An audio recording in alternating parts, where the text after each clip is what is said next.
Hello, welcome to the Route to Success. I'm Sarah Oriana. Today's guest is brain scientist Gina Anderson. We examine how learning builds hope and resilience. And I have to say, this is one of my favorite topics. So I'm really excited to speak to a brain scientist. Gina blends 5 learning modes and studies connectedness. And she also delivered a TED Talk and built a platform used in the field. So we're going to learn a lot today from Gina. I'm going to share a lot of information in the description. So if you're interested in looking more in depth at what she does, connecting with her, go to the description. That'll be the easiest way for you to click on links. Gina, thank you so much for being here today. Yeah, I am so excited to be here. Thank you for having me. Oh, thank you. And you're an established podcaster, so I'm a little nervous now because I'm just getting started, but we're gonna do No. well together. Yeah, so you got to start somewhere. That's the thing about learning. The only part of not learning is stopping. So you have to start. So I love that. That's my thing. I always just take that first step. All right, let's jump in. My favorite thing is to talk about hope and resilience. And I always think, just so you know, Gina, kind of where I am, I'm a very visual person. I always think Mhm. of hope as a bouncy ball. And so the more hope and we have, the more our resilience is and the higher that bounces. So when I'm having a low day, I picture my bouncy Mhm. ball getting stronger and stronger, just to give you an idea where I am, and give you guys in the audience an idea. And Gina's going to do a much better job explaining it. So if you could you define hope and resilience in terms of the brain and what changes when someone believes tomorrow can be better and how to start learning how to do that? Yeah, and actually, when I think of hope, I think of doing. So, like making an action towards something possible. Because when you live through hard times and hurdles in your life, you're actually increasing a specific portion of your brain that really helps really create the chemical balance and willpower to help you move forward. And so, I always like to say that hope without action is just hope. But when you can put action behind it, you can step towards belief because you're actually doing something towards this idea that you have. So it becomes more than an idea, it becomes an action. So when you do hard things over and over and over and over, you're actually increasing a portion of your brain, a specific element that really, when you think about it, is quite spectacular, because the reality is all of us have neuroplasticity inside each of our brains to change how we live and how we move forward. But you have to go through hard times to be able to actually experience this. And when you can move through those dark times, you create a neurochemical reaction that continues to make you feel better. And so we're made up of so many different chemicals, and you'll hear different neuroscientists talk about specific ones and their role. But I often think, and when I read and I study this, it's more than just one element that helps us feel this way, it's a combination of them. So for hope and resilience, it's not about just sitting thinking about it, it's actually performing and doing. And when you do that, you have to take the first step forward.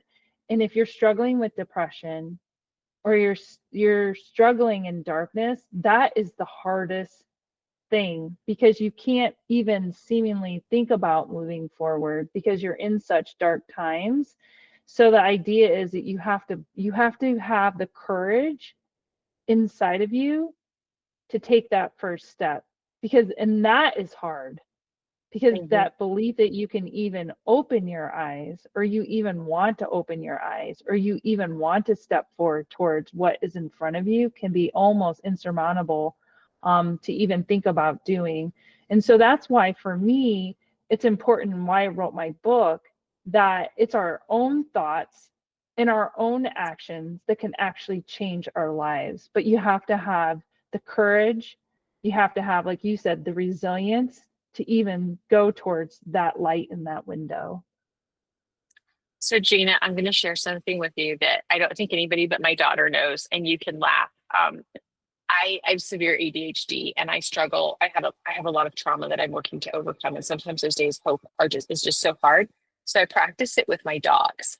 So one of my little dogs, she has anxiety, and putting her harness over her head is a struggle for her. And so the way we start our day every day is I'm like, let's do something and be courageous and brave first thing. Let's put on your harness together. And I know that sounds crazy, but just saying those words out loud, I'm going to be courageous. I'm going to be brave. We're going to do this first thing together sets the whole tone for the day. Just like Oh, I love how you said hope equals action because it does. And I'll tell you one of my secrets when I don't know what to do, I take my dogs for a walk. There's just something about that oh. movement and that clarity.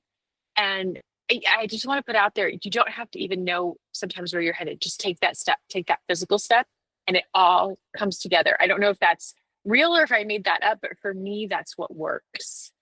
It's not made up at all, Sarah. In fact, there's so much research with neuroscience about going out into trees and breathing with that oxygen and the release of just the air and the airflow through our bodies and helps us relax. And that relaxation, whether you're walking on the water, like I think about it, like I could have the most stressful day, the most intense moment, but if I go out and walk on the ocean and listen, it's all your senses. You have to engage all of your senses. So you go out and you smell the ocean, you take those deep breaths, you hear the ocean. It's the same in the trees. It's like you have the oxygen from the woods and you breathe that in and you can hear the whispers in total silence of the breeze in the air, and it releases chemicals within us that creates a relaxation that we need. That's why if you're in an intense situation, and you're angry or you get really, you feel your body heating up, and that energy, that's why breathing is so much recommended. And sometimes it's hard, but when you go out with your dogs, and dogs actually release dopamine as well, just petting them and loving on them, they make you Yes. feel better, right?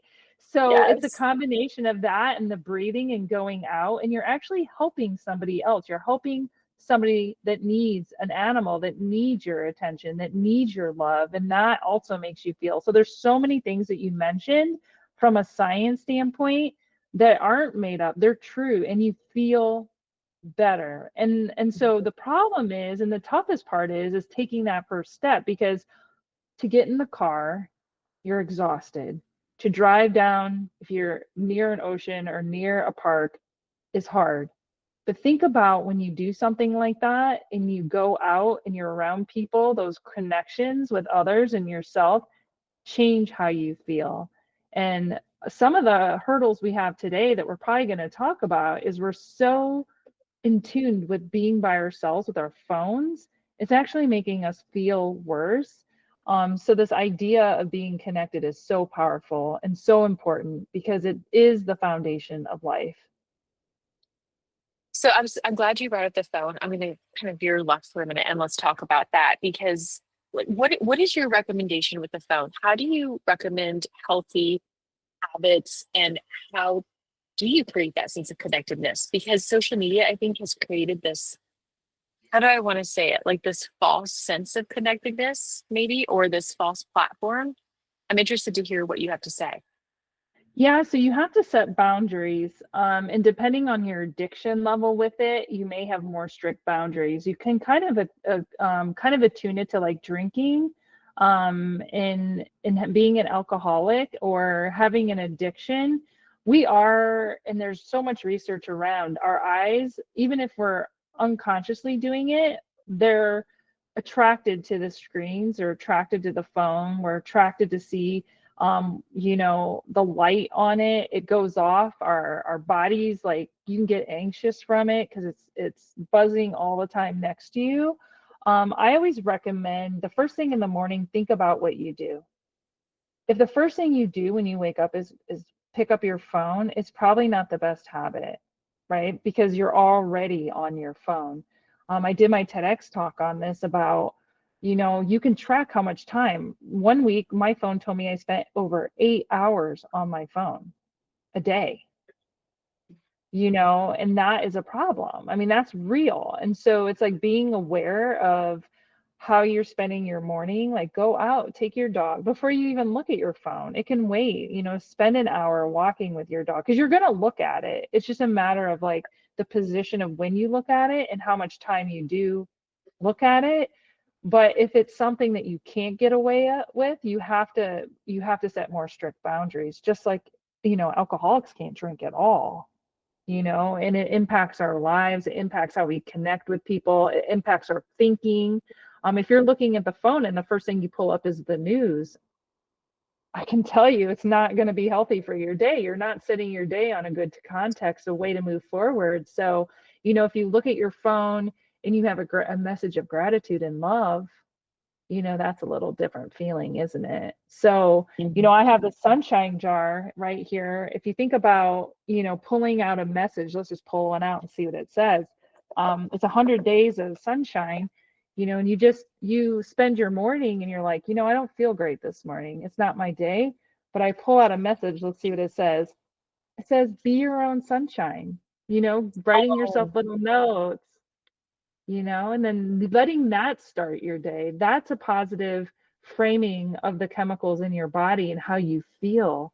You can turn your day around by those thoughts.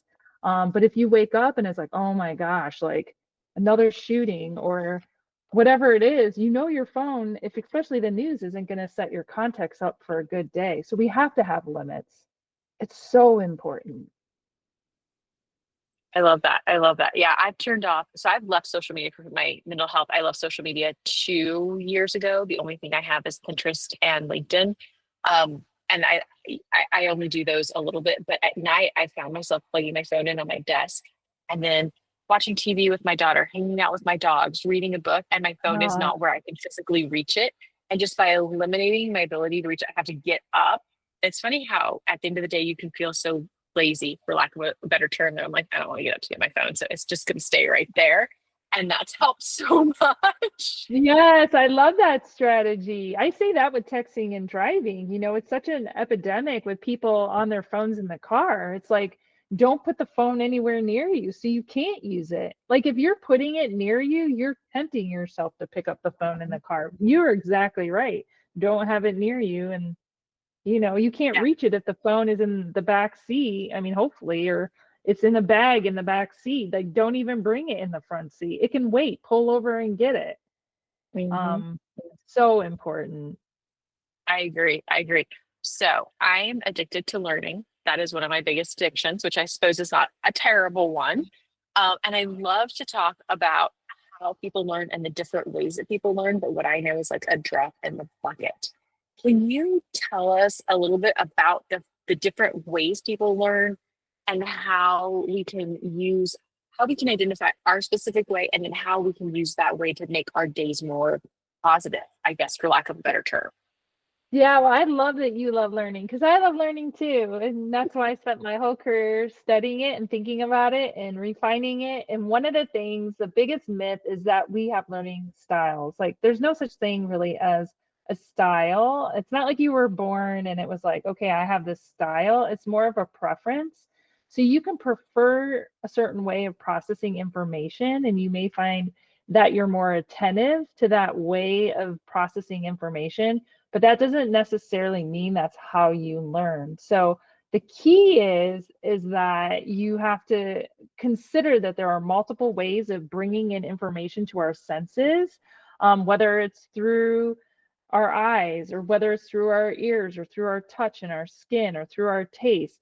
It's really important to consider that there are other ways of helping us retain information.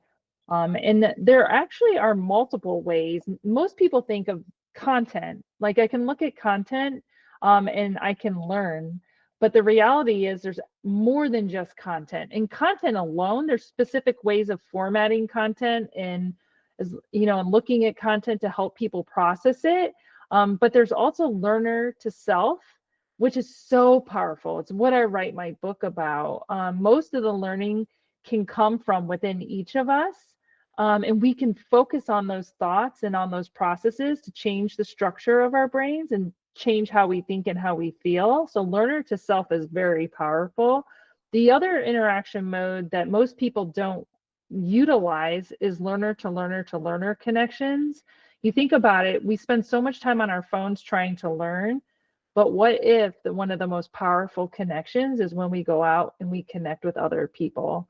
And that, we're in a time where we're more connected than we've ever been, but we're also feeling the most disconnected, right? The Surgeon General in Mhm. 2023 released the report that said we are in a disconnected society. And look, I've been looking recently in 2025, it's actually getting worse. The people reporting who are feeling more lonely. So this isn't going away.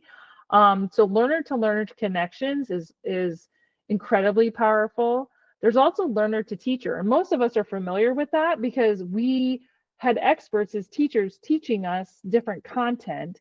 And so that is, some people learn from watching somebody do something, right? Or maybe they feel more comfortable learning if someone shows them how to do it and then they watch it or listen to it. So learner to teacher is interaction mode that's popular. There's also learner to machine. Think about your car. You don't put on your seatbelt and the seatbelt's going to beep at you. There's processes that are in place that are automatic that help us learn.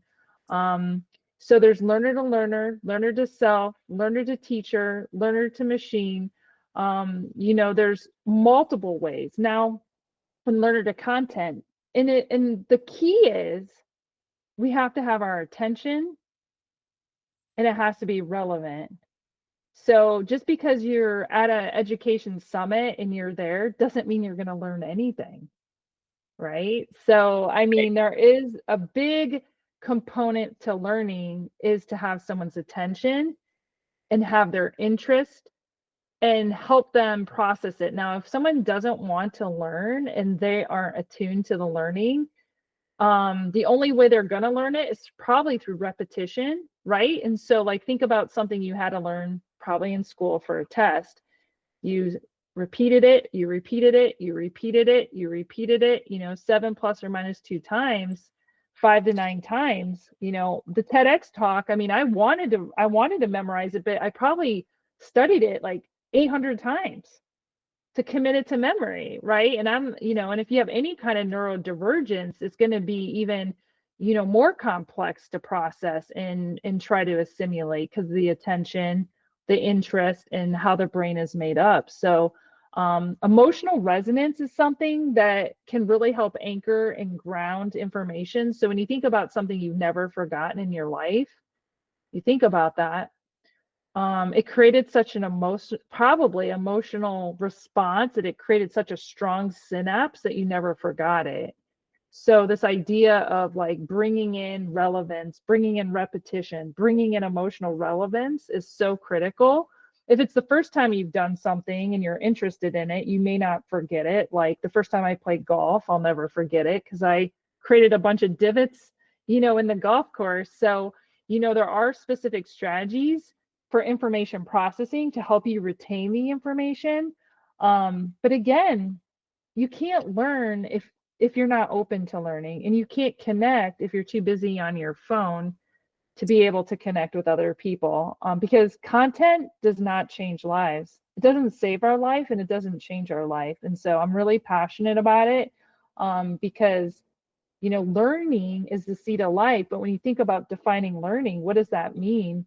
And we have to continue to be creative and want to learn. So I love that you love learning because I it's do. going to mean you're going to continue to grow. I actually start my day every day learning something new. So that's something nerdy that you can Oh, know about me. I know we've been talking about not using your phone, but I have an app on my phone called Nibble that I can do like a three uh-huh. to 5 minute lesson every day and learn something new in. Right now, I'm in the math chapter, and I learned or was Whoa. reminded about fractions this morning, and I was a little surprised at how much I had forgotten. So it was interesting, but it was quick and Yes. easy, and it's a good thing to do. So in your work, you've seen learner to learner work best. Why Mhm. do peers lift resilience, and how do you scale that for even solo or high risk roles like driving? Or I think both of us can kind of relate to this being a business owner. Like that's probably the scariest, riskiest thing we've ever done, or at least it was for me. Yeah, well, I mean, look, I mean, we don't learn in isolation. Everyone has different perspectives, but it's the unseen perspectives that can make the biggest difference in our lives. And oftentimes we don't see those perspectives unless we're there and we're present and we listen. Unseen perspectives can open up so much opportunity for learning. that can help us grow and expand our knowledge in ways that we could never even imagine.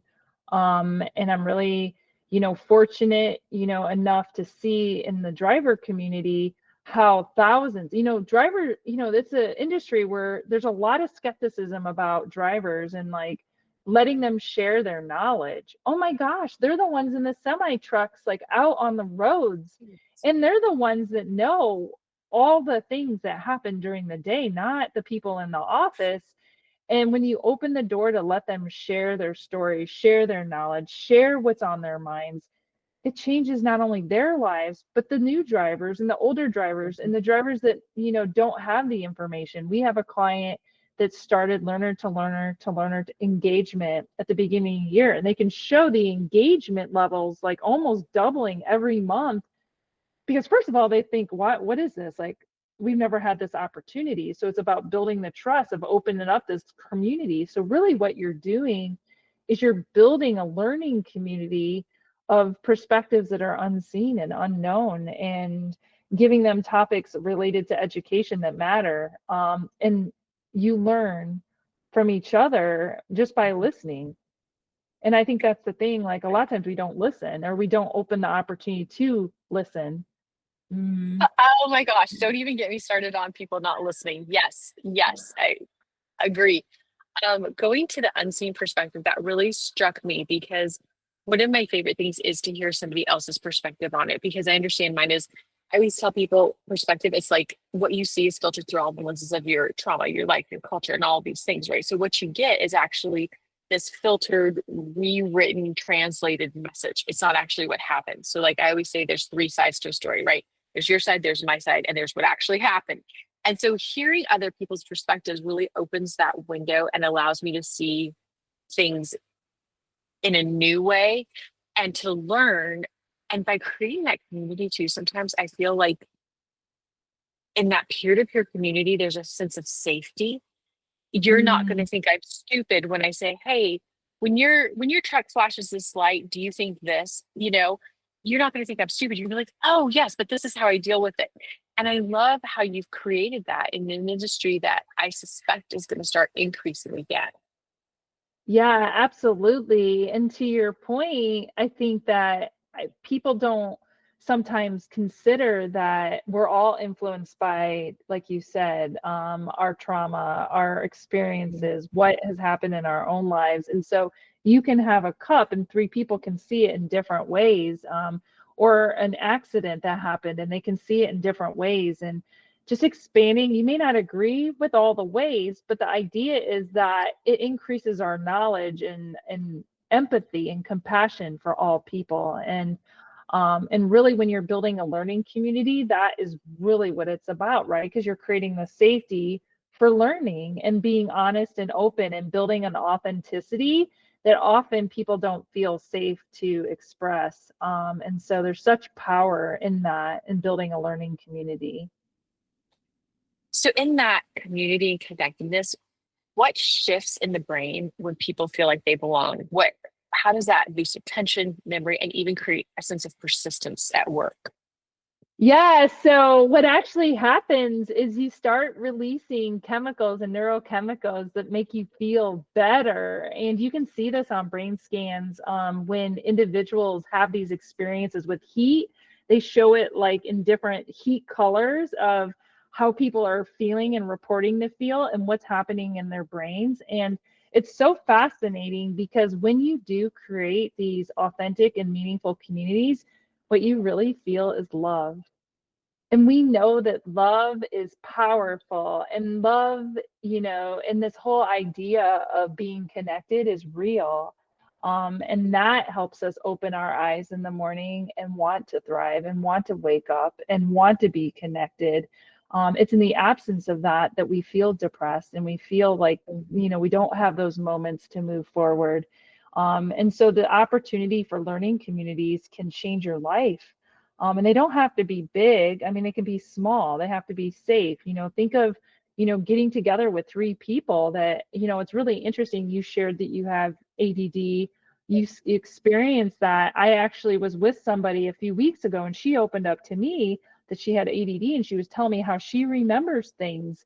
And she was saying she remembers things by building stories, and that's really how she remembers people. She can't make lists. She's like, she gets frustrated when people say, well, just make a list. She's like, well, she can't, because that's not how she can function. And so I think of this idea of community and love. Like, what if she could get, be with 5 others with the same like ADD, and they get Yeah. together and they go to business owners and they talk about, these are our experiences, because at the end of the day, people supporting them, these are adults like you, Mhm. like adults, they need to have that support, but maybe the person they work for doesn't, they want to help, but they don't know how to help. And so Right. understanding those perspectives can create, not only empathy, but love, because at the end of the day, having the respect and wanting that person to succeed, you have to understand where they're at. And then, having that understanding when you can communicate with each other really helps release that chemical that will really help you feel better. And so at the end of the day, I think that's critical. I agree. I try to be very transparent and open about my challenges because I feel like even in 2025, people are still shamed or feel like they should hide them. And I've always raised my daughter to say that everybody has a mental health struggle. So it's okay. Right. Everybody has one. And if they tell you they don't, they're lying. They're just not comfortable with that. And that's helped her embrace her challenges as well. And so we're a very open family. But I can tell you, having your idea, you sent off so many good emotions, chemicals released in my brain when you said talking to business owners about how to react, how to market, or even interact with people with ADD, ADHD. I can tell you, going to a store like Walmart, I get overwhelmed like this, and grocery shopping can make Yeah. me want to cry. And I'm done. So I do all my grocery shopping online because I can create the right environment. But if somebody would actually listen about the size of aisles, fewer items, less choices, and make it so peaceful, maybe less music, it would be so powerful. I think they'd see an increase in sales. Yeah, I love that. It's a new business. See, we just come up with it right Yes. here. I love that. But, I think usually it's sort of the same when you think about when I ask fleets, do you ask learners what they want to learn about? Like nobody asks anybody. Nobody asks the person, like, what do you want to learn? Like, what do you want to learn about? The drivers were saying depression. Nobody was asking them that. Like, well, what if a business owner went out and said, what would we do? What could we do to make you want to shop here? Or like there's things that could happen with this idea of people who maybe have neurodivergence, or that may not be in the traditional education setting. And I can tell you the population isn't small. This isn't like a small population, especially in trucking, where the Really? individuals might not have went through, yes, traditional education, but we deliver education in the way we were taught. And so that leaves them maybe in a position where they don't remember. It's like they're told, well, we told him that in orientation, or we told her that, and they don't remember. And it's one of those Mhm. things. It's like they need that in a different way, and we need to support them. Ask them, like, how could Right. we help you? What do you want to know? But we don't ask the learner. We leave the most important person, the most important person in the experience out, and that's the learner. So when you talk about how when I know, and we had a previous conversation, and how you were surprised with the topics that the drivers wanted to learn. Did you have any of them when you asked, what do you want to learn, to stare at you blankly, like no one's asked me this and there's too many options? And how do you recommend as leaders that we ask that question? Yeah, I think it's as simple as just saying what interests you. What would you like to learn about? I don't think it has to be overthought. I mean, it's easy to come up with themes. You just have to have enough people to ask, right? Because maybe you want to learn about washing, drying clothes, that's one person. But you could put it in different areas. Like, what at your home life, would you like to learn more about? What at work do you want to learn more about? I think this idea of what's the most important topics to you right now. Mhm. Financial wellness came out. I mean, that was a large theme that came out of asking, a lot of people what they want to learn about gratitude. People want to learn about gratitude and feeling better. Like, think about it. Like, this is the 2023 Surgeon General, they interviewed, hundreds of thousands of people asking this question. I mean, they didn't come to this idea that people are lonely just out of the blue, Right. and so asking people what will help them be more connected. Like, what do you need? And sometimes people don't know what they need. So it's Right. delivering them sunshines in a jar because we know they probably need a little sunshine in their life. And we can be the sunshine. That's what it said. Be your own sunshine. I So love I that. love I it. love that. Yes. Yes, like I always tell my dogs, our walks are about spreading kindness. So instead of telling them don't bark, I say use your kind words. And you'd be shocked at the smiles that brings out in people. Just one little thing, it's so true. Okay, when you design for authenticity and critical thinking, how do you design so it sticks? And do you have a never forget technique that we can maybe use in crisis? Yes. Okay. So I would say this, the closest you can do to someone's environment is the most applicable to help people remember. So when I say that, when you think about like parking lot safety, for example, we Okay. can tell someone to be safe in a parking lot, like be safe in a parking lot. But how much more powerful if we scan the parking lot? We can do this in Luma. You scan the parking lot and you show the person the actual parking lot. Like it's relevant, it's meaningful in the moment, it's applicable to what they're doing, and you give it to them just in time. So you have to be able to give the information that's authentic just in time. Otherwise, if you tell somebody that on Monday and they're not there till the next following week, it's not applicable anymore. And so creating emotional resonance is key. So, for example, texting and driving, I think about this.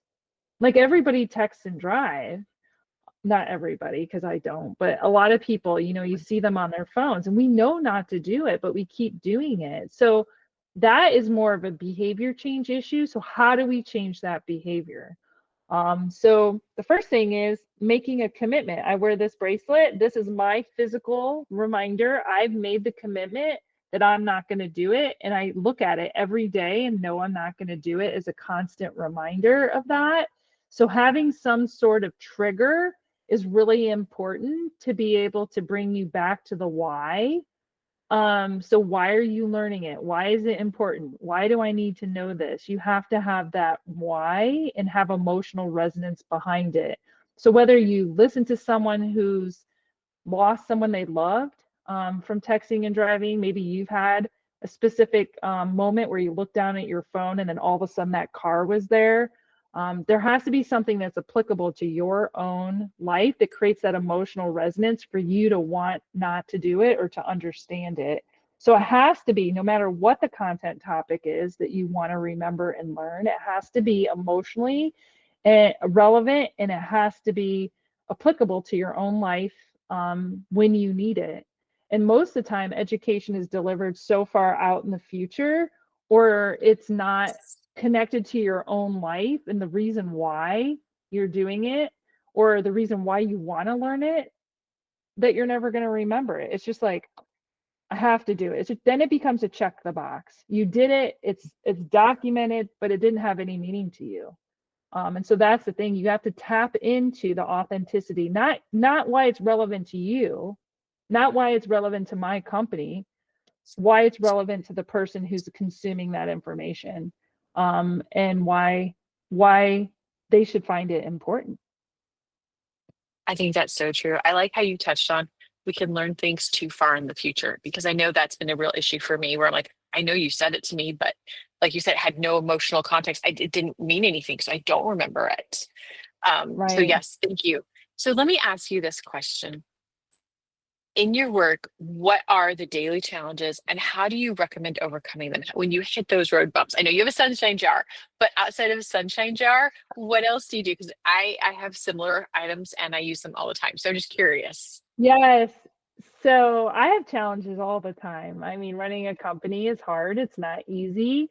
So one of the things I practice is a mindfulness activity that I have become really, really skilled at. So this is something that if you do a mindfulness practice, you have to do it time and time again. So I've been doing this for decades. So it's not something that's like, oh, I'm going to start this today, it's going to work. It's something that you really have to focus on and be hyper sensitive to doing the activity when it comes. So for me, what I do is I picture a stop sign. And on that stop sign, I imagine, first of all, I visualize it, and it's red, it's glowing, and on it, I paint something beautiful. So, like, whether it's a beautiful sunset, or it's like the feeling I feel when I'm holding someone's hand. And I really focus on that feeling. And that feeling can bring me back into the present, and make me feel better. And for me, I can actually harness that feeling, which is love, like anytime I need it. I don't even need to feel the stop sign or visualize the stop sign anymore. I can pause and I can harness that feeling in any darkness and any time. So for me, and I've learned that over time, and I provide that activity in my book. We have to know what the triggers are. So like any shadow statement or any sometimes you don't know when it's going to happen, but maybe, like for example, like someone calls and they tell me something happened with an employee or with the driver. It's like you can't even anticipate it, but it's like going to that place of peace. And I think it's one of those things as a neuroscientist and learning scientist, like I really, really feel that this isn't something you just like start. I mean, you can start it, but you have to continually practice. And it's a daily practice because look, life is hard every day. So sometimes Yes. help, but in going outside, like you practice and being out, and not staying in your house, like even if you're exhausted and you've done the Mhm. mindfulness practice and you can feel the warmth, just getting outside and being and breathing, and exercising. I run every single day, almost every day, unless I'm traveling. But that running, it simulates that breathing, that Mhm. steady breathing in and out for 30 to 45 minutes that make you release those neurotransmitters that you need to feel better. So whether it's walking, running, lifting weights, walking with your dogs, so a combination of, that exercise. And I go to bed at 9. I try to go to bed at 9 because Oh my sleeping is gosh. part of You just made me feel so much better. I go to sleep by 9:30. So thank you. I I thought I was know, I getting old. do. No, I totally do because if I don't, I feel it. Right. My body, I Yeah. feel the body battery just sinking. And so your body needs to replenish so you can feel better. And so this idea of sleep and, food goes into Mhm. that too, but definitely exercising. And people say, well, Gina, I can't run. I have bad knees, or, it's making those like, you you can do something, Yes. you can do something. Even if you're in a wheelchair, you can go outside and you can like move, right? You can do Mhm. arm movements. So there are opportunities to be active, and breathe. You can breathe. So I think it's important just to keep those thoughts close. I will tell you, I start every day with movement and gratitude. And the days that I don't want to move, like this morning, I woke up and I was just so tired and cranky. Those days are the days I need movement the most. And I always tell Right. myself the more I don't want it, the more I need to do it. And so I try to find something fun, like maybe a different playlist, or I will reward myself by saying, if you lift weights today, you can listen to your book while you make breakfast. And so just little trade offs. But the more I don't want to do something, I realize the more I want to do it. And so it's just, and I live in an RV, so it's hard to work out, but it's finding, just walk my dog several times a day. It's doing all those things. It's learning to be okay. I went out in the rain today. I'm a little wet. I'm okay with that. Letting go of those images. I love that. I love that. Last question. And it's probably the hardest question I'm going to hit you with because it would be the Uh-oh. hardest. It would be the hardest for me. What advice would you give to someone who wants to do similar work to you? I would say you have to start and you have to ask questions and you have to be okay with failing, and not, failing doesn't isn't negative. You have to start to have something not work. It's when you quit, right? And that means you Okay. stopped. So if you want to do something like being an entrepreneur and starting a company, no, it's not easy. This isn't like something you start one day and then like a week later you have a business. I mean, I've been doing our company since 2008. So this isn't like a new thing, it's an ongoing thing, but I had to start. I was a school teacher. I had to have the belief that I could actually have a company. Like, because you don't think it's like, well, I have a job, I have a good job. I want to do something more. And how do I do that? And it's one of those things that you can't do it alone. You have to have support from other people, whether it's a Right. business partner, somebody with, you don't have all the expertise. I mean, I have a whole team, and you need people around you. So having connections to others is important as well. But don't tell yourself you can't. If you're saying you can't, if you keep hearing that in your voice, tell yourself you can, and you just have to Mhm. do, right? It's like you have to try. And it's okay if it doesn't work out because you tried something that nobody else did, you know? Right. So I think that that's the exciting part of being an entrepreneur and starting a business, because you can change other people's lives. Oh my gosh, it's so rewarding. You and I will have to talk about that another day, the reward system. So, Gina, I want to thank you so much. Your conversation today has felt like a huge warm hug on a day I really needed it, just to be honest with you, and to be Oh, reminded of the power of action. And so I would say if I was going to sum up your superpower, it's just knowing that if you take that first physical step and just keep moving, somehow, some way, it's all going to come together. And you absolutely. have I that love faith. that. And I love that. I love that. So, I Gina, love thank that. you so much for being on my show today. If there's ever anything I can do for you, please let me know. But please know I will be cheering you on. So you have a permanent cheerleader. So on your dark days, just know I'm over here cheering you on, saying you're doing amazing work, and know that I appreciate this conversation so much. So thank you. Oh, thank you so much. It was awesome being here. Keep shining so bright. Thanks. I'll talk soon. Bye. Bye.